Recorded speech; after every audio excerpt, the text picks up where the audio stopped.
YouTube ప్రేక్షకులందరికీ జై శ్రీనివాసన్ గురుజీ హృదయపూర్వకమైన నమస్కారాలు. మీ అందరికీ జై శ్రీనివాసన్ టీవీ తెలుగు ఛానల్కి స్వాగతం, సుస్వాగతం. గురు బ్రహ్మ గురు విష్ణు గురుర్దేవో మహేశ్వర గురు సాక్షాత్ పరబ్రహ్మ తస్మై శ్రీ గురవే నమ. జై సిద్ధి వినాయక, జై శరభేశ్వర, జై మహాకాళి, జై మహావతార్ బాబా, జై కాద్రి లక్ష్మీ నృసింహ, జై శ్రీకృష్ణ, జై హనుమాన్, జై శ్రీరామ్, జై శ్రీరామ్, జై శ్రీరామ్. అందరూ బాగున్నారా? ప్రేక్షకులారా, మిత్రులారా, బంధువులారా, ఈరోజు మనం మాట్లాడబోయే విషయం ఏమంటే 8/17/26 ఈ తేదీలో పుట్టినవారు, వాళ్ళ క్యారెక్టరిస్టిక్స్, వాళ్ళ మేనరిజమ్స్, తర్వాత వాళ్ళ merit points, demerit points, even there strength, weakness, దీని గురించి మాట్లాడబోతున్నాము. తర్వాత వాళ్ళు లైఫ్ లాంగ్ ఎక్స్ప్లోర్ అయ్యేదానికి, మంచి స్థాయికి వెళ్ళేదానికి, ఎదిగేదానికి ఏ లక్కీ టిప్స్ న్యూమరాలజీ ప్రకారంగా వాడితే మంచిది అనే దాని గురించి మాట్లాడబోతున్నాం. వెంటనే మీరందరూ జై శ్రీనివాసన్ టీవీ తెలుగు ఛానల్ని సబ్స్క్రైబ్ చేయండి, మా అన్ని వీడియోని లైక్ చేయండి, మరియు తప్పకుండా కమెంట్ చేయండి అని చెప్తూ వీడియోలోకి వెళ్దామా? రండి. ఈ 8/17/26 ఈ డేట్లో పుట్టింటారు కదా, వాళ్ళని రూల్ చేసే ప్లానెట్ వచ్చి సాటర్న్, శనిగ్రహము. సో ఈ శనిగ్రహం యొక్క కారకత్వాలు ఏముంటుందో వీళ్ళ క్యారెక్టరిస్టిక్స్, మేనరిజమ్స్, మెరిట్ అండ్ స్ట్రెంగ్త్గా వీళ్ళకి రిఫ్లెక్ట్ అవుతుంది అన్నమాట. శనిగ్రహం క్వాలిటీ ఏమి అంటే, శనిగ్రహం చాలా పెద్ద గ్రహం. దానివల్లే ఇప్పుడు ఏనుగు ఉంటే అది నడిచి వెళ్ళేదే బాగుంటుంది కదా, అలాగా స్లోగా వెళితేనే ఏనుగు ఎలా బాగుంటుందో చూసేదానికి ఈ గ్రహము కూడా నిదానమే ప్రధానము అనే మాదిరిగా నిదానంగా చలిసే ఒక గ్రహం. ఆ నిదానమే ప్రధానం అనేది అందరికీ అవసరం, అయితే వీళ్ళకి మాత్రం చాలా అవసరమే. వీళ్ళు దాన్ని పాటించారంటే వీళ్ళు వెళ్ళే ఆ నిదానము వీళ్ళని ప్రధానంగా ఉంచే ఒక స్థాయికి తీసుకెళ్తుంది అన్నమాట. సో దానివల్లే అన్ని గ్రహాలు కొన్ని గ్రహాలు, చంద్రుడంతా మీరు చూసినారంటే రోజు రోజుకి ఒక్కొక్క ఇల్లుకి వెళ్ళిపోతాడు.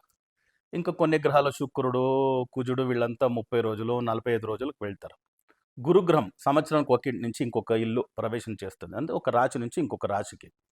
అయితే శనిగ్రహం మాత్రం 2.5 సంవత్సరం, దగ్గర దగ్గర 30 నెలలు ఒక రాశి నుంచి ఇంకొక రాశికి వెళ్తుందంటే దాని నిదానం చూడండి ఎంత ఉందంటే, ఆ ఓపికతో ఉంటే వీళ్ళకి ప్రధానమైన ఒక ఉద్యోగ అవకాశాలు కావచ్చు, అన్ని క్షేత్రాల్లో. ఒక సినిమాలో ఉన్నారంటే దాంట్లో ఒక ప్రధానమైన పాత్రం వీళ్ళకి, ఒక పాలిటిక్స్లో ఉన్నారంటే దాంట్లో ప్రధానమైన ఒక పాత్రం, వీళ్ళు బిజినెస్లో ఉన్నారంటే దాంట్లో ఒక ప్రధానమైన విషయం. సో అలాంటి అచీవ్మెంట్స్ చేసే యోగాలు వీళ్ళకి వస్తుంది. దానివల్లే శనీశ్వరుడు అంటే కర్మానికి కారకుడు. కర్మం అంటే మనం చేసే పని, ఏదే ఉద్యోగం కావచ్చు. చిన్నగా ఒక కాయగూరలు అమ్మే ఒక ఉద్యోగం నుంచి, వ్యాపారం నుంచి పట్టి మీరు కార్పొరేట్ లెవెల్కి వర్క్ చేసేంత ఉద్యోగాలు ఏదే కావచ్చు, పెద్ద CEO కావచ్చు, చీఫ్ ఎగ్జిక్యూటివ్ ఆఫీసర్ కావచ్చు, COO కావచ్చు, చీఫ్ ఆపరేటింగ్ ఆఫీసర్ కావచ్చు, లేదా సింపుల్ అయిన ఒక క్లరికల్ జాబ్ కావచ్చు. సో చిన్న విషయాన్ని నుంచి పట్టి పెద్ద విషయాలకు ఏం చేస్తామో పని, ఆ వర్క్కి కారకత్వం ఇచ్చేది కర్మకారకుడు శని. శని అంటే ఈశ్వర పట్టము దొరికింది, అంటే క్యాలిక్యులేటివ్, అందరికీ డిస్క్రిమినేషన్ లేదు, అందరినీ ఒకే చూపుతో చూడాలి అనేది వీళ్ళకి శనిగ్రహానికి వచ్చిండేది. అకౌంటింగ్ అనేది వీళ్ళకి ఒక మాదిరిగా అకౌంట్స్, వీళ్ళకి ఒక మాదిరిగా అకౌంట్స్, వీళ్ళకి ఒక లెక్క, వాళ్ళకి ఒక లెక్క, అవన్నీ కాదు. అలా వీళ్ళు డిస్క్రిమినేషన్ లేక ఉంటే వీళ్ళు ఈశ్వర పట్టాన్ని పొందుతారు అనమాట. ఎందుకంటే శనీశ్వరుడు నార్మలీ ఆంజనేయ స్వామికి మాత్రమే ఒక పెద్ద వరం ఇచ్చిండేది. ఎందుకంటే శనీశ్వరుడు ఎప్పుడే ఎవరినన్నా చూసినారంటే వాళ్ళకి కష్టాలు, ఇబ్బందులు వస్తుంది అనే దానికోసమే అన్ని మూర్తులు, బింబాలు ఎవరే చేసుని, అన్ని దేవుళ్ళ బింబాల్లో కంటు చూపు వచ్చి స్ట్రైట్గా ఉంటుంది. అయితే శని బింబం ఎవరు చేస్తారో, ఆ విగ్రహం చేస్తారో, మూర్తిని చేస్తారో వాళ్ళు క్రాస్గా అలా పెట్టుంటారు. ఎందుకంటే మనము శనీశ్వరుని దర్శనం చేసుకునేకి వెళ్ళేటప్పుడు ఆయన చూపు డైరెక్ట్గా మనకు పడకూడదనే దానికోసం సైడ్గా పెట్టుంటారంట. అలా ఉండేటప్పుడు శనీశ్వరుణ్ణి కూడా నువ్వు చాలా ఇబ్బందిస్తావు నువ్వు ప్రపంచంలో అందరికీ అనేసి ఏదో ఒక కథ. శనీశ్వరుని తీసుకెళ్ళి ఒక గుహలో పెట్టి ఒక బండరాయితో మూసేస్తారంట. నువ్వు మన ఊర్లో ఉంటే కదా, మనతో ఉంటే కదా మాకు ఇబ్బందులు పెట్టేది అనేసి. అప్పుడు శనీశ్వరుడు నీ ఎవరన్నా బయటికి తీసుకురండి అయ్యా, నన్ను లోపల పెట్టేసినారు అని అప్పుడప్పుడు అరిసేవాడంట. అప్పుడు ఆంజనేయ స్వామి అక్కడ వెళ్ళేటప్పుడు ఈ అరుపు వినిపిస్తుంది. వినిపించినప్పుడు ఎవరో ఉన్నారు కదా! వాళ్ళని కాపాడుతాము ఏమో అనేసి ఆ బండరాయంతా తోసేటప్పుడు శనీశ్వరుడు చెప్పాడంట. చూడప్పా నాదొకటే ఒకటి పెద్ద విషయం ఏమంటే నువ్వేం కోరుకుంటే కూడా నేనిస్తా. అయితే నా చూపు నీ మీద పడిందంటే నీతో ఏమేమి ఉంటదో అవన్నీ నువ్వు పోగొట్టుకుంటావు అని. అప్పుడు ఆంజనేయ స్వామి చెప్పినాడంట. నేను రాముడి దాసుని. ఆ! రాముడు ఆకలిస్తే ఇలా చితక కొట్టేదాన్ని కూడా నేను వాళ్ళకి పనివ్వను. నేనే ఆ పని చేస్తా. అంతోటి రామ భక్తుడిని, రామదాసుని. నాతో ఏముంది? నాకేం ఆస్తులు లేవు, ఏమి లేవు. నేనే ఒక దాసు అంతే. నేను ఒక స్లేవ్. రామకి స్లేవ్ అంతే. సో, అలా చెప్పి వచ్చి వీళ్ళని విడిపించాడంట. అప్పుడు దానికి సంతోషపడి శనీశ్వరుడు శనిశ్చరుడు అంట. శనిశ్చరుడు అంటే నిదానంగా, చరం అంటే నడిచేది. నిదానంగా నడుస్తాడు. అదే మాదిరిగా శనీశ్వరుడు వీళ్ళకి వరం ఇస్తాడు. ఏదే ఒక భక్తుడు నీ భక్తుడైతే, ఆంజనేయుడు స్వామి భక్తుడైతే వాళ్ళకి శనీశ్వరుడు అయిన నేను ఏమే ఒక ఇబ్బంది ఇవ్వాలన్నా కూడాను ఇబ్బంది పెట్టను. సో దానివల్లే ఆంజనేయ స్వామి భక్తులకి శనీశ్వరుడు ఏమి చేయడు అనే దానికోసమే శనికి ఏదైనా ప్రాబ్లంలు వచ్చింది, శనిగ్రహం మనకి మన జాతకంలో కానీ దశాభక్తులు కానీ ఏదైనా హెచ్చు తక్కువ వచ్చి అయిందంటే ఆంజనేయ స్వామి గుడికి వెళ్ళేదానికి అందరూ చెప్తారు. అన్ని జ్యోతిషులు ఆంజనేయ స్వామిని పోయి ఆశ్రయించండి మీరు, అప్పుడు శనిగ్రహము మీకు ఏమి చెయ్యడు, శనీశ్వరుడు ఏమి చెయ్యడు. ఇలాగే ఇంకొక కథ కూడా మనం వినుంటాం. శనీశ్వరుడు ఈశ్వరుడైనా కూడాను వాళ్ళకి ఒక ఏదో ఒక వర్క్ ఇవ్వాలి అంటే వాళ్ళని కూడాను చూసేలేదు. ఇప్పుడు పెద్ద చిన్న అని చూడకుండా వాళ్ళని పట్టాల్సిందే. వాళ్ళకి ఏమి ఇబ్బందులు కలిగించాలనో ఆ ఇబ్బందులు కలిగించి వాళ్ళకి ఒక లెసన్, ఒక పాఠం నేర్పించేదే శనీశ్వరుడు విషయం. అప్పుడు ఈశ్వరుని వచ్చి చూసేటప్పుడు ఈశ్వరుడు నేను ఈ జగత్తుకే ఈశ్వరుని నన్ను పోయి నువ్వు వచ్చి నేను ఇప్పుడు మీ రోల్ వచ్చింది, మీ యొక్క టైం వచ్చింది, నాతో వస్తే అవుతుంది అనేసి ఆయన వెళ్ళిపోయినంట, ఎక్కడో పాతాళానికి వెళ్ళిపోయినంట. తర్వాత ఒక 7.5 years తర్వాత ఎలా వచ్చి నన్ను పడతాను, నాకేమో ఇబ్బందులు ఇస్తావు, శనీశ్వరుడు వచ్చి 7.5 years 7.5 అంటారు కదా, అదంతా చేస్తావంట అని. లేదు, అలా నేను పట్టిన దానివల్లే మీరు ఈ కైలాసాన్నంతా వదిలేసి ఈ విషయాలన్నీ వదిలేసి మీరు పోయినారు, అడుక్కున్నారు పోయి. ఓకే. సో అలా అప్పుడు ఒక రియలైజేషన్, ఒక కథ. అప్పుడు శనికి వచ్చి ఈశ్వర పట్టం. ఈశ్వరుణ్ణే నువ్వు చూడకుండా ఈశ్వరుడు ఉంటే ఆయనే సర్వోత్తముడు, ఆయనకి పైన ఇంకెవరు లేదు. అయితే కూడా నీ పనిని నువ్వు కరెక్ట్గా చేసావు కదా, దానికోసం ఈశ్వర పట్టం ఇచ్చినాము అని కూడా ఒక కథ చెప్తారు. సో శనిశ్చరుడు నిదానంగా నడిచేదాని వల్ల శని ఈశ్వరుడు, శనీశ్వర.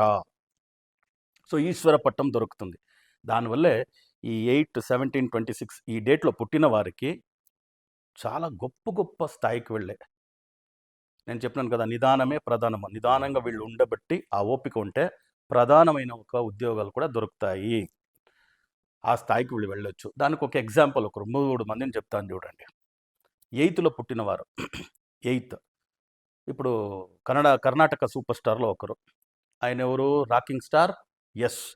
KGF 1, KGF 2 hero. చూడండి, చాలా సింపుల్ మనిషి అండి. Simple family background. ఏ సినిమా బ్యాక్గ్రౌండ్ అవన్నీ ఏది లేదు.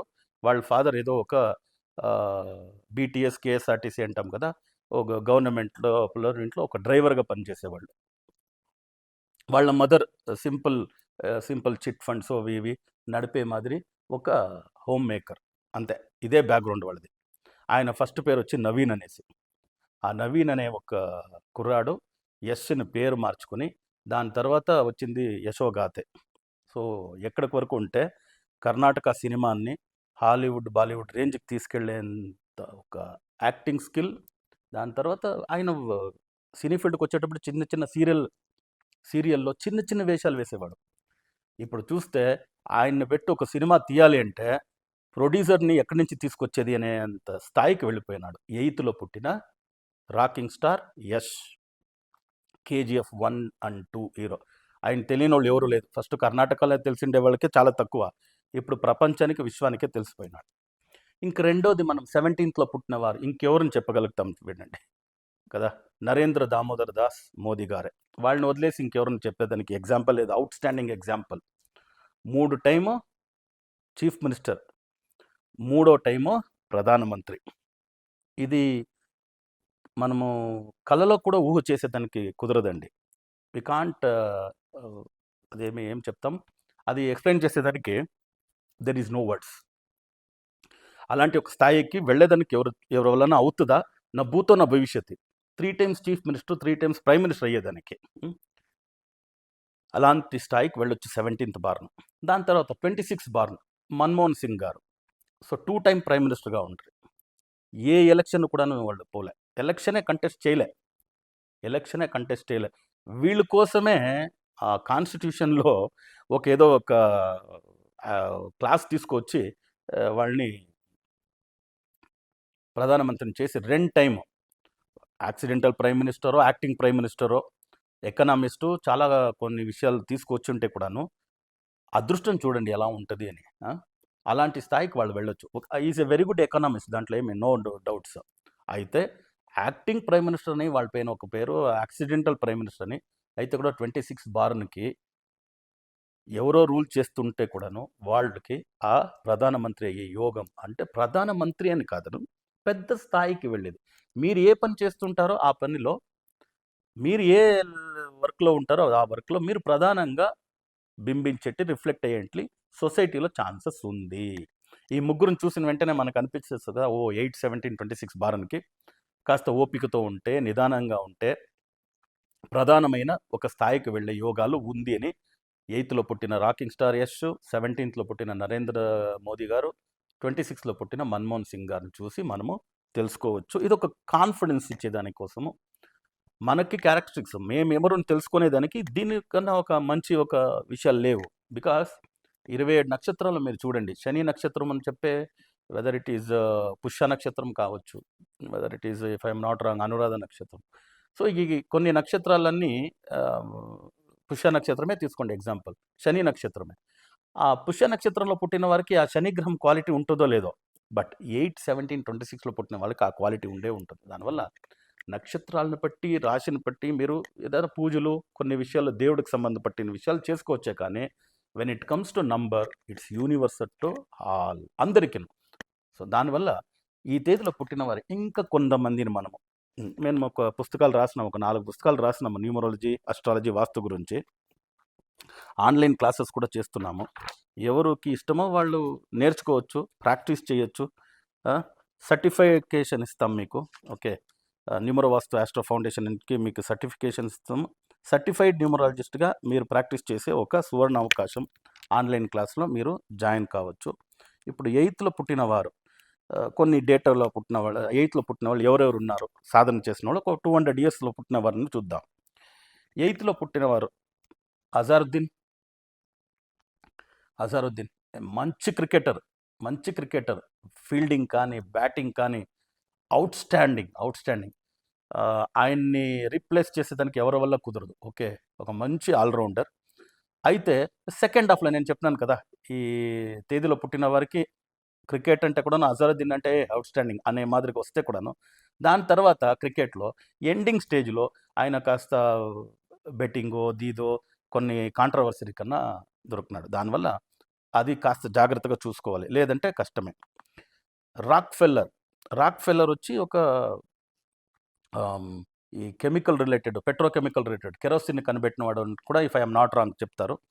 బిజినెస్ మ్యాన్, ఫౌండేషన్ జరిపేవాడు. బట్ ఆయనకి కూడాను నెక్స్ట్ షాడో వచ్చి డీప్ స్టేట్, ఓకే, ఇది ఇల్యూమినాటీస్, ఇలా ఒక ఫ్యామిలీస్ ఏది ఉందో ఆ ఫ్యామిలీ రిలేటెడ్గా ఈయనకు ఒక పేరుంది, ఒక నెగటివ్ సైడ్ అనేసి. దాని తర్వాత first Allu Arjun 8th April born, super star, Telugu super star. Okay, Allu Arjun. దాని తర్వాత కోఫీ అనాన్ అమెరికాలో ఒక ప్రధాన కార్యదర్శి, మాజీ కార్యదర్శి ఆయన. దాని తర్వాత ఆధ్యాత్మిక గురువులు చిన్మయానంద స్వామి, చిన్మయ మిషన్ వింటారు కదా. 8th మే 1916లో పుట్టినవారు. ఆధ్యాత్మిక గురువు, స్పిరిచువల్లో కూడాను మంచి ఒక ప్లేస్. తర్వాత ఇంకెవరు, వైఎస్ రాజశేఖర్ రెడ్డి 8th జూలైలో పుట్టినవారు. So even Sourav Ganguly cricketer 8th July పుట్టినవారు. లాల్ కృష్ణ అడ్వాణి గారు 8th పుట్టినవారు, 8th నవంబర్లో పుట్టినవారు. దాని తర్వాత 8th పుట్టిన 17th పుట్టిన వారిలో so Benjamin Franklin number 1 American founding ఫాదర్లో ఒకరు 17. ఇంకా 17లో పుట్టినవారు నరేంద్ర దామోదర్ దాస్ నరేంద్ర మోదీ గారు. ఎంజి రామచంద్రన్, ఎంజిఆర్ అని పిలుస్తారు, తమిళనాడు ఒక కాలంలో దేవుడే ఆయన. మన ఆంధ్ర రాష్ట్రానికి తెలంగాణ టోటల్ అప్పుడు ఒకే రాష్ట్రం కదా ఉండింది. సో ఆంధ్రప్రదేశ్కి ఎలా ఎన్టీ రామారావు గారు నంబర్ 1 దేవుడితో సమానమో అలా ఎంజి రామచంద్రన్ 17th జనవరి పుట్టినవారు, దేవుడు సమానమే ఆయన. దాని తర్వాత 17th పుట్టిన ఎవరు కేసీఆర్ కూడాను అంతే. అప్పుడు ఒకే ఆంధ్రప్రదేశ్ స్టేట్ ఉంది, తెలంగాణ ఉద్యమంలో పాల్గొని సో తెలంగాణ స్టేట్ని తీసుకొచ్చినారు. దానివల్ల తెలంగాణకి ఫౌండింగ్ ఫాదర్, దానివల్ల ఆయనకి అంత పేరు, ముఖ్యమంత్రిగా ఉన్నారు. దాని తర్వాత ఆయనకి సెంట్రల్లో ఏదైనా చేయాలి, స్టేట్లో ఏదో చేసేసినాము అనేసి సెంట్రల్లో చేసేటప్పుడు సెంట్రల్లో ఏదో చేయాలి అనే ఒక విషయానికి ఆయనదే ఒక ట్రెండ్ సెట్టింగ్ పోయి జనప్రతినిధి అయితే కూడాను ఆయన పని అయింది అని చీఫ్ మినిస్టర్గా ఉంటే కూడాను ఫామ్ హౌస్లో ఉండుకొని అన్ని విషయాలు నడిపేవాడు. దాని తర్వాత అది ఏమైందో తెలియలేదు. ఇమ్మీడియట్ ఆయన్ని మారిపోవాల్సి వచ్చింది. If I'm not wrong, even Revanth Reddy కూడా 8, 17, 26 ఉండాలి అనుకుంటాను, కాస్త ఐడియా లేదు, బట్ ఉండాలి అనుకుంటా.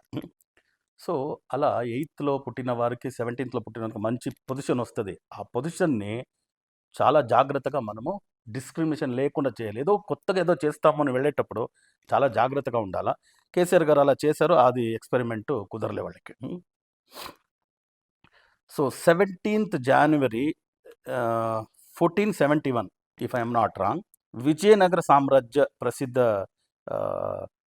ఆంధ్రభోజ అని పిలిచే కృష్ణదేవరాయలు గారు 17th జనవరి పుట్టినవారు. పునీత్ రాజ్ కుమార్ కర్ణాటక సూపర్ స్టార్, మీరు వినుంటారు. సో 17th మార్చ్ పుట్టినవారు. చాలా చిన్న ఏజ్కే పెద్ద పేరు సంపాదించేసినాడు. అందరూ 80 సంవత్సరాలు 90 సంవత్సరాలు చేయాలనో 90 yearsలో సంపాదించేంటి విషయాలన్నీ, పేరన్నీ ఆయన సంపాదించేసి 45 సంవత్సరాలకే ఈ ప్రపంచాన్ని, ఈ ఈహలోకాన్ని తెచ్చిచ్చేస్తాడు. If I'm not wrong 17th March Saina Nehwal badminton క్రీడాకార్తి. తర్వాత 17 చియాన్ విక్రమ్ డిఫరెంట్ అయిన ఒక యాంగిల్లో చూసం చేస్తారు ఆయన. 17th భారతీరాజా మంచి డైరెక్టర్ ఆయన. 17లో పుట్టినవారు Anil Kumble. And then 17th పుట్టినవారు ఇఫ్ ఐఎమ్ నాట్ రాంగ్ ఎవరు మన శంకర్, ఎలా పెద్ద డైరెక్టర్ కదా శంకర్. సో 17th పుట్టినవారు మన జమినీ గణేశన్ 17th పుట్టినవారు. 26లో పుట్టినవారు ఆధ్యాత్మిక గురువు అని మనం పిలిస్తే పరమహంస యోగానంద గారు 26లో పుట్టినవారు. 26 రవితేజ. సో ఈవెన్ 26లో పుట్టినవారు Prakash Raj, if I'm not wrong Prakash Raj కూడా 26లో మన్మోహన్ సింగ్ చెప్పాను. ప్రకాష్ రాజ్ గారు యాక్టింగ్లో వచ్చి ఒక యూనివర్సిటీయే, బట్ వాళ్ళ థాట్స్ కొన్ని విషయాలని లెఫ్ట్ సైడ్లో పోయే విషయాలు, మాట్లాడే విషయాలు కొందరికి ఒక మాదిరి ఉంటుంది. వాళ్ళ ప్రకారంగా వాళ్ళ రైటు, వీళ్ళ ప్రకారంగా వీళ్ళ రైటు, కాంట్రవర్సరీ అప్పుడప్పుడు ఉంటుంది. దానివల్లే ఈ 8, 17 తర్వాత మదర్ తెరీసా అంటారు, బట్ యాక్చువల్లీ బయటికి మాత్రమే మదర్ తెరీసా, లోపు వచ్చి ఆమెకి ఇంకొక ఫేస్ ఉంది. ఇప్పుడు నేను చెప్పాను కదా ప్రకాష్ రాజ్ అని చెప్పేటప్పుడు, యాక్టింగ్ అని చూసేటప్పుడు దానికి ఆల్టర్నేటివ్ ఎవరు లేదు అనే మాదిరిగా మనం చెప్పేయచ్చు. But when it comes to కొన్ని సమాజంలో జరిగే, మనం ఇప్పుడు హిందూ సనాతన ధర్మం ఇవన్నీ విషయాలు చెప్పేటప్పుడు దాంట్లో కొన్ని ఫ్లాస్ ఉంటే కూడాను ఆ ఫ్లాస్ని పెద్దగా చూపించేది అవన్నీ విషయాలు కూడాను చేసేటప్పుడు ప్రకాష్ రాజ్ గురించి అందరూ యాక్టింగ్ యూనివర్సిటీ అని చెప్తే కూడాను ఈ విషయాలకు వచ్చినప్పుడు ఒక కాంట్రవర్సరీ. మదర్ తెరీసా మదర్ అని పిలిచేంత ఒక వాళ్ళకి విలువే లేదు అనే మాదిరిగా కూడాను కొన్ని సిద్ధాంతాలు వాళ్ళు చేసినదంతా ఇప్పుడు అదే చెప్పినాను కదా, ఆయా కాలంలో ఇతిహాసంలో ఏదో రాసి పెట్టేదాన్నే వీళ్ళు ఏదేదో చేయొచ్చు అనేటప్పుడు ఇప్పుడు డిజిటల్ మీడియా అయిపోయింది. సో ఏదేది మనం తప్పు చేసి ఉంటామో అవన్నీ కూడా సొసైటీలో రిజిస్టర్ అయి ఉంటుంది. మమ్మల్ని నేను పెద్ద గోవు అని చెప్పొచ్చు, గోమాత నేను అని చెప్పొచ్చు, బట్ నేను గోముఖ వ్యాఘ్రుడు అనేది ఏమైనా లోపల పెట్టుకొని చేస్తే పనులు కొన్ని రోజుల్లోనే తెలిసిపోతుంది. White is white, black is black అని. సో, దానివల్ల వీళ్ళ గురించి మదర్ తెరీసా గురించి కూడాను ఒక నెగెటివ్ సైడ్ అందరికీ ఉంది. She is meant for conversion అని, కన్వర్షన్ కోసమే. సో, ఇలా ఉంటది. దానివల్ల అయితే చూడండి ప్లేస్ చూడండి ఎలా your positive side, negative side. ఒక వ్యక్తికి మదర్ అనేసి ఒక టైటిల్ ఇవ్వాలి ఒక భారతదేశంలో అంటే అది చాలా పెద్దది కదా! ఆ! భారతదేశానికి వీళ్ళొక అమ్మ అని చెప్పే ఒక టైటిల్ వచ్చి ఎవరికి ఇచ్చేకవుతది? అమ్మ అంటే ఒక ఫ్యామిలీ. ఒక నలుగురిని కన్నారు, 10 మందిని కన్నారు. ఆ ఫ్యామిలీకి వాళ్ళ అమ్మ అంతే. అయితే భారతదేశానికి ఒక మదర్ అనే ఒక టైటిల్ ఇచ్చేటప్పుడు దాని నెగెటివ్ సైడ్ వేరే ఉంటది. సో, దానివల్ల ఈ 8, 16, 27 ఈ తేదీలో పుట్టినవారు కాస్త జాగ్రత్తగా ఉంటే చూసేదానికి గోవే, వాళ్ళ పనిలో గోవుగానే ఉంటది. లేదు అంటే ఇలా దేవానంద్ మంచి యాక్టర్ హిందీ. దేవానంద్ గారు 26. సో, ఈ తేదీలో పుట్టిన వారికి ఇలాంటి విషయాలన్నీ బాగా జరుగుతాయి. ఈశ్వర పట్టం అనేది ఉంది. సో, పెద్ద స్థాయికి వెళ్తారు అన్నమాట. ఓకే. సో, రవితేజ గారు అంతే ఇఫ్ ఐఎమ్ నాట్ రాంగ్ చాలా కష్టపడొచ్చింది. జస్ట్ సింపుల్‌గా ఒక డాన్సర్, అది గ్రూప్ డాన్స్‌లో ఏదో ఒక చిన్న రోల్. ఒక 10 మంది డాన్స్ ఆడుతున్నారు. దాంట్లో ఒకరుగా నిలుచుకోవాలి అంతే. అలాంటి విషయం నుంచి వచ్చి ఇప్పుడు ఆయన ఎంతమందికి ఛాన్సెస్ ఇస్తుంటారు అంటే కొత్త డైరెక్టర్ వస్తే, కొత్త వ్యక్తులొస్తే వాళ్ళనంతా తీసుకెళ్ళి నేను పడిన కష్టంకి మీరు రండి, మీరు ఎదగండి అనేసి తీసుకెళ్ళే మారిగా రవితేజ గారికి ఒక మంచి పేరుంది. అది కూడా మీరు చూసుంటారు. సో, 8, 17, 26 బారన్ వీళ్ళ డేట్లు, వీళ్ళు పుట్టిన పర్సనాలిటీ అంతా చూసేటప్పుడు మనకు ఖచ్చితంగా అనిపిస్తుంది. లేదు 8, 17, 26లో కొన్ని కష్టాలన్నీ గ్యారంటీ ఉంది. ఆ! అయితే ఆ కష్టాల్ని మనము సరిగ్గా ఒక ఆపర్చునిటీగా ఎందుకంటే మనకి ఏదే ఒక ఇబ్బందొస్తుందంటే దాని నుంచి ఏదైనా ఒక పాఠం నేర్చుకోవచ్చు. ఒక్కొక్క లెసన్ అది. సో, ఆ లెసన్‌గా మనం తీసుకున్నామంటే ప్రయత్నం మానవతరం, ఫలాఫలం దైవాధీనం అనేసి మా పని మనం చేసుకుంటూ వెళ్తూ ఉంటాము. ఫలాఫలం ఏమి అపేక్షించకుండా మనం చేస్తూ వెళ్తే భగవంతుడే ఎందుకంటే మనం అడిగే ఒక ఫలం వచ్చి భగవంతుడిచ్చేదానికన్నా తక్కువనే ఉంటదే కానీ ఎక్కువ ఉండేదానికి ఛాన్సెస్ లేదు. దానివల్ల ఎంత ఫలం అడగాలి? నేను ఇంత పని చేసినాను, ఇంత ప్రయత్నం చేస్తున్నాను. దీనికి ఫలం ఇంతేనా అని అనుకోకూడదు. దానివల్ల అడిగేస్తే కూడా వాడు ఇచ్చినాడంటే అది తక్కువే అవుతది. దానివల్ల దేవుడు కొద్దేస్తే వాడు ఎంత ఇవ్వాలనో అంత ఇస్తాడు. బట్ దానికన్నా మనం అనుకున్న దానికన్నా ఎక్కువగా ఇస్తాడు ఫలాలు. సో, దానివల్ల ప్రయత్నం మానవ ధర్మం, ఫలాఫలం దైవాధీనం అని వెళ్తే మంచిది అని చెప్తూ ఈ 8, 17, 26 ఈ తేదీలో పుట్టినవారు లైఫ్ టైమ్ అచీవ్ చేసేదానికి ఏ లక్కీ టిప్స్ వాడొచ్చు? నార్మల్‌గా 2025 వచ్చి 9 నంబర్. సో, 2 + 2 + 5 = 9. 9 అనేదొచ్చి నార్మల్‌గానే ఒక ఏమి it's fire ball Mars. So, 8 వచ్చి ఒక ice ball cold planet. So, cold planet, hot planet అయినందువల్ల ఈ సంవత్సరం ఇంక 1 ఆర్ 2 మంత్స్ అంతే. సో, ఈ సంవత్సరం వాళ్ళకి నార్మల్‌గానే ఒక స్ట్రగల్ ఉంటుంది. కొత్త విషయాలు చేసేదానికన్నా ఒక డబుల్ చెకప్ చేసుకొని కొన్ని విషయాల్ని మీరు చేసుకొని వెళ్ళొచ్చు. సో, రెగ్యులర్ వర్క్ చేసుకొని వెళ్ళొచ్చు. కొత్త వెంచర్స్ ఏదైనా చేయాలి, పెద్దగా చేయాలి అంటే ఒక డబుల్ చెకప్ చేసుకొని మీ జాతకాలని చూపించుకొని, సో, దాని ప్రకారంగా చేసుకుంటూ వెళ్తే బావుంటది. సో, లైఫ్ టైమ్ బాగుండేదానికి 8, 17, 26లో పుట్టినవారు ఏ లక్కీ టిప్స్ వాడొచ్చు అనేది చూద్దాం ఇప్పుడు. 8, 17, 26 ఈ తేదీలో పుట్టిన వారికి మంచి లక్కీ నంబర్ వచ్చి 6 ఫస్ట్ ప్రియారిటీ. తర్వాత 5 ఈ 2 నంబర్‌నే వీళ్ళు ఎక్కువగా వాడితే మంచిది. దాంట్లో 51 టోటల్ వచ్చేవారిగా ఒక మొబైల్ నంబర్ కొంటే చాలా మంచిది. 6లో స్టార్ట్ కావాలి, 5లో ఎండ్ కావాలి. ఈ 10 నంబర్ మొబైల్ నంబర్‌ని 5, 6 ఎక్కువగా ఉండాలి. అలాంటి ఒక మొబైల్ నంబర్ తీసుకొని, ఆ మొబైల్ నంబర్‌ని వాడేదానికి మొదలుపెడితే వీళ్ళు ఏ పని అనుకుంటారో ఆ పనన్నీ సక్సెస్. బికాజ్ ఇప్పుడు మొబైల్ ఈజ్ వెరీ ఇంపార్టెంట్. మీరు ఎక్కడికి వెళ్ళినా మీ నంబర్ ఇచ్చుంటారు. ఆ మొబైల్ నంబర్ మీరు ఇచ్చినారంటే 51 టోటల్ ఉండే మొబైల్ నంబర్ ఎక్కడికి ఇచ్చినారంటే దాని నుంచి వచ్చే బౌన్స్ బ్యాక్ అన్నీ కూడాను మీకు సక్సెస్‌ఫుల్‌గా ఉంటది. 1 బై 1 మీకు ఈ లైఫ్‌లో సక్సెస్‌ఫుల్‌గా పోయేదానికి, ఎదిగేదానికి ఇది కారణమవుతది. 51 టోటల్ నంబర్‌ని వాడండి. దాంట్లో కొల్లాపుర మహాలక్ష్మి అమ్మవారిది ఫోటో పెట్టుకోండి. లేదు ఏదైనా ఒక మంచి లక్ష్మిది ఒక ఫోటో పెట్టుకోండి పిక్చర్‌గా, ప్రొఫైల్ పిక్‌గా. దాని తర్వాత రింగ్ టోన్ కూడాను అమ్మవారిదే ఒక రింగ్ టోన్ పెట్టుకోండి. సో, 51 టోటల్ వచ్చే మరిగా నంబరు 6తో స్టార్ట్ కావాలి, 5తో ఎండ్ కావాలి. ఎక్కువగా 5, 6 మొబైల్ నంబర్‌లో ఉండాలి. కొల్లాపూర్ మహాలక్ష్మి అమ్మవారి ఫోటో, ప్రొఫైల్ పిక్, ఒక రింగ్ టోన్ పెట్టుకోండి. మొబైల్ నెంబర్ యూస్ చేసి చూడండి, మీ లైఫ్ సూపర్గా ఉంటుంది. రెండో లక్కీ టిప్పు 8, 17, 26 ఈ తేదీలో పుట్టిన వారికి 6 లక్కీ నెంబర్ అని చెప్పినాం. ఆ 6 వచ్చే మాదిరిగానే అన్ని విషయాలు మీరు చేయొచ్చు. ఎక్కడ చూసినా 6నే ఫాలో చేయండి. ఎలా గురువుగారు ఉంటారా? Very simple. మీ మొబైల్లో 00 అవర్కి ఫార్మాట్కి మొబైల్ పెట్టండి, 24 అవర్స్ ఫార్మాట్. అప్పుడేమవుతుందంటే 13 గంటలను చూపిస్తుంది కానీ 1 గంట అని చూపించదు, 2 గంటలను చూపించదు, మధ్యాహ్నం 14 అవర్స్ అని చూపిస్తుంది. అలారం పెట్టాలి, పొద్దున్నే ఫస్ట్ పని అందరూ పెడతారు. ఒక 4 గంటలకు లేయాలంటే 4 గంటలు 2 నిమిషాలకు పెట్టండి. 5 గంటలకు లేయాలంటే 5 గంటలు 1 నిమిషానికి పెట్టండి. 5 + 1 6 అవుతుంది. అదే మాదిరిగా ఇంటి నుంచి బయలుదేరాలి, 10 గంటలకు బయలుదేరాలి అనుకున్నారు, 10 గంటలు 5 నిమిషాలకు బయలుదేరండి, 6 అయింది. ఏదో ఒక పెట్రోల్ వేయాలి, 1000 రూపీస్ వేయాలనుకున్నారు, 1500కి వేయండి. ఒక డీజిల్ 2000 రూపీస్కి వేయాలనుకున్నారు, 2400 రూపీస్కి డీజిల్ వేయండి. ఒక ఏటీఎంలో డబ్బు డ్రా చేయాలనుకున్నారు, 2000 రూపీస్ డ్రా చేయాలి, 2400 డ్రా చేయండి. 4000 రూపీస్ డ్రా చేయాలి అనుకున్నారు, 4200 డ్రా చేయండి. 50,000 డిపాజిట్ చేస్తాము అనుకున్నారు, 50,100 డిపాజిట్ చేయండి. 5 + 1 6 అవుతుంది. సో అలా 6 అనే నంబర్ని మీరు ఎంతవరకు వాడతారో అది లక్ష్మి. ఓకే, శుక్రుని సంఖ్య 6 అంటే శుక్రుడు. ఆ శుక్రుని సంఖ్యను మీరు ఫాలో చేసేటప్పుడు మీకు ఏమేం సక్సెస్ రావాలనో మీ వెంట వస్తూనే ఉంటుంది. You will be a successful personality. దాని తర్వాత మూడో లక్కీ టిప్. ఓకే, 8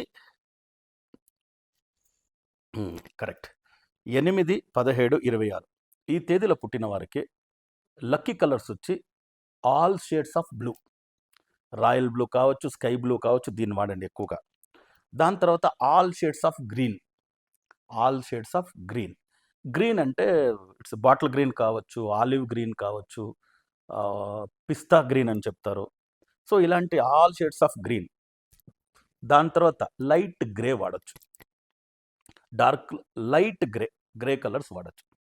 ఈ కలర్ని మీరు ఎంతవరకు మీరు క్లాతింగ్లో వేసుకుంటారో, మీరు ఆ కలర్ క్లాత్ని, ఆ కలర్ డ్రెస్సింగ్ మెటీరియల్ వేర్ చేసి మీరు ఒక పనికి వెళ్ళినారు, ఏదో ఒక కాన్ఫరెన్స్కి వెళ్ళినారు, ఏదో ఒక మీటింగ్కి వెళ్ళినారు, ఒక ఇంటర్వ్యూకి వెళ్ళినారు, ఏదో ఒక బిజినెస్కి వెళ్ళినారు, ఈ కలర్ వేసుకొని పోతే ఖండితంగా మీకు అక్కడ ఫ్రూట్ఫుల్ రిజల్ట్స్ మీ ఫేవర్గానే ఉంటుంది. సో దానివల్ల అయినంత వరకు royal blue, all shades of blue, all shades of green, all shades of grey. All shades of grey అంటే దాంట్లో లైటర్ సైడ్ గ్రే ఉంటే బెటర్. ఓకే, ఈ కలర్ని వాడి చూడండి, మీరు అనుకున్న పని అన్నీ సక్సెస్ఫుల్గా పోతుంది. You will be a successful personality, no doubt. So ఇంకొక లక్కీ టిప్ ఏమి, డైరెక్షన్స్ కదా. 8, 17, 26 ఈ తేదీలో పుట్టిన వారికి లక్కీ డైరెక్షన్ వచ్చి నార్త్, తర్వాత సౌత్ ఈస్ట్, ఉత్తరము, దక్షిణ, ఆగ్నేయం. ఈ డైరెక్షన్ ఎలా మనం యూజ్ చేయగలుగుతాం గురువు గారు? Very simple. ఇప్పుడు ఒక మెయిల్ చేయాలి, మీరు ఒక మెసేజ్ ఎవరికో పంపాలి. ఏం చేస్తారంటే అది 5 లైన్సో 10 లైన్సో పారాగ్రాఫో టైప్ చేసి పెట్టుకొని మీకు లక్కీ టైం తెలుసు, మీకు 6 లక్కీ టైంలోనే చేయండి అని చెప్పున్నాను కదా. ఫర్ ఎగ్జాంపుల్ 10 o'clock 5 minutes మీరు అన్నీ టైప్ చేసి పెట్టుకోండి. 10 o'clock 5 minutesకి సెండ్ చేయాలి, నార్త్ ఫేస్ చేసి సెండ్ చేయండి. ఇంకొక ఏదో మెసేజ్ ఉంది, సౌత్ ఈస్ట్ ఫేస్ చేసి సెండ్ చేయండి. లక్కీ టైమింగ్ అయిపోతుంది, లక్కీ డైరెక్షన్లో మీరు చూసి టైప్ చేసినట్లు ఉంటుంది. సో అప్పుడేమవుతుందంటే మీరు చేసిన ఆ మెయిల్కి, ఆ మెసేజెస్కి బౌన్స్ బ్యాక్ వచ్చి మీకు పాజిటివ్గా ఉంటుంది, ఫ్రూట్ఫుల్గా ఉంటుంది. సో రిజల్ట్స్ బాగుంటుంది. అదే మాదిరిగా ఇంటి నుంచి బయలుదేరాలి, లక్కీ టైం మీకు తెలుసు, బయలుదేరుతారు. ఇంటి నుంచి బయలుదేరేటప్పుడు నార్త్కి ఒక 2 అడుగులు వేసి తర్వాత ఇంటి నుంచి బయలుదేరండి, సౌత్ ఈస్ట్కి ఒక 2 అడుగులు వేసి బయలుదేరండి. సో మీరు పోయే వర్క్ అంతా సక్సెస్ఫుల్ అవుతుంది. అదే ప్రకారంగా ఈ మెయిల్స్ తర్వాత ఎవరికో మొబైల్లో ఫోన్ చేయాలి, ఏదో వీడియో కాల్లో ఏదో ఎవరితోనో మాట్లాడాలి, నార్త్ ఫేస్ చేసి చేయండి, సౌత్ ఈస్ట్ ఫేస్ చేసి చేయండి. ఇవన్నీ కూడా మీకు మంచి సక్సెస్ ఇచ్చేయండి, ఒక మంచి లక్కీ టిప్స్. దీన్ని పాటించండి, లైఫ్ ఫుల్. ఓకే, ఎవర్ గ్రీన్గా ఉంటారో సక్సెస్ఫుల్గా ఉంటారు. సో ఆల్మోస్ట్ 8, 17, 25 తేదీలో 27, 6వ తేదీలో పుట్టిన వారికి lucky colours, lucky numbers, mobile numbers, so అన్నీ ఈమెయిల్ ఐడి కూడా చెప్పినాను. సో అన్నీ కూడా మీరు 6లో వాడచ్చు. సో ఇవన్నీ లక్కీ టిప్స్ మీరు వాడితే 100% మీ లైఫ్ స్టైల్ వచ్చి ఇప్పుడు మీరేం స్థాయిలో ఉండరు దానికన్నా ఒక రెండంత పదంత ఎత్తుకు తీసుకెళ్లే మాదిరిగా లక్కీ టిప్స్ దీన్ని పాటించండి అని చెప్తూ మళ్ళీ కొత్త వీడియోలతో పాటు కలుస్తాము. అంతవరకు సెలవు. లోకా సమస్త సుఖినో భవంతు, సర్వే జనా సుఖినో భవంతు, వసుదైవ కుటుంబకం.